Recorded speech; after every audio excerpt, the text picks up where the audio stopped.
फैला होवे वो कहीं ना कहीं सही होता दिखता है। आपकी नज़र कैसे है बिहार के राजनीति इसमें क्या कहना है? इसमें तो कुछ कहना नहीं है। तो आप लोग देख रहे हैं, आप लोग समझ रहे हैं, हम ऐसा समझते हैं। इसको आधार यही है कि जिस सरकार के मंत्री या उप मुख्यमंत्री हों, वो बैठे हों और उनके गार्जियन 2005 के पहले सत्ता में थे, सरकार में थे, और बिहार के मुख्यमंत्री कहते हैं पब्लिक मीटिंग में कि क्या 2005 के पहले की स्थिति लाना चाहते हैं? आपने देखा था उस समय क्या हो रहा था। किसी को बोलने का अधिकार था? शाम में कोई निकलता था? तो इस तरह की बात होती है तो हम समझते बहुत अच्छा नहीं। दूसरी, अभी माननीय हमारे जननायक कर्पूरी ठाकुर जी को परिवार को आज से भारत रत्न की उपाधि दी जा रही है। इसके लिए भारत सरकार को हम धन्यवाद देते हैं। ये एक बहुत अच्छा काम, सामाजिक न्याय का काम हुआ है।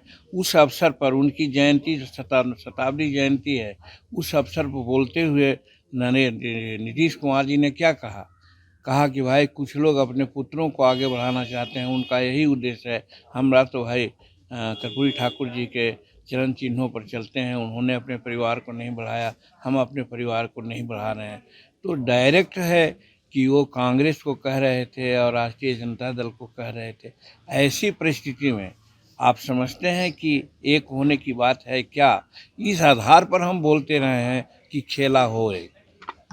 कल नित्यानंद राय जी से आपकी रात को मुलाकात होती है वो क्या? हम लोग को औपचारिक बात हुई थी। उसमें एक संवैधानिक बात है, उस चीज़ की चर्चा हम नहीं करना चाहते हैं। उस पर बातें हुई, उसके लिए विमर्श हुआ था। और प्रायः हम उनके यहाँ जाते रहते हैं और वो हमारे यहाँ आते रहते हैं। और हमारे राष्ट्रीय अध्यक्ष बाहर थे, उनको दिमाग में था कि राष्ट्रीय अध्यक्ष यहीं हैं, उनसे एक काम था, उस काम के लिए आए थे। और हम लोग आपस में चाय वाय पी करके हमने किया। उनको जो भारत रत्न दिया गया है प्रधानमंत्री और राष्ट्रपति के द्वारा जननायक कर्पूरी ठाकुर जी को, उनके माध्यम से यानी नित्यानंद राय जी के माध्यम से हम नरेंद्र भाई मोदी जी को बहुत बहुत धन्यवाद देने का काम किया है। यदि नीतीश कुमार आ रहे हैं एनडीए में तो आप लोग स्वागत करेंगे? अब आप एक लोग देखिए, एक मत हैं? हमको दुख है इस बात की कि आप लोग अगर नहीं, कोई नया प्रश्न है तो नहीं पूछना चाहिए कि एक बात को पूछिएगा। हम समझते हैं कि कम से कम 50 बार लोग पूछा है और हमने यही कहा है, और फिर कोई पूछेगा तो हम क्या कहेंगे कि भाई अगर एनडीए में नीतीश कुमार आते हैं और एनडीए के लोग, एनडीए में तो हम हैं लेकिन मेजर पार्ट तो हम हैं नहीं, भाजपा के लोग हैं, और भाजपा के लोग अगर उनको एक्सेप्ट करते हैं तो हम उनका विरोध नहीं करेंगे। ये कितना बार हम कहें? क्या सरकार वेंटिलेटर पर है? जो मौजूदा बिहार सरकार है वेंटिलेटर पर, कितने दिन तक उसकी जान है? अभी सब तो आप लोग एक्सपर्ट हैं, आप लोग इसको देखिए।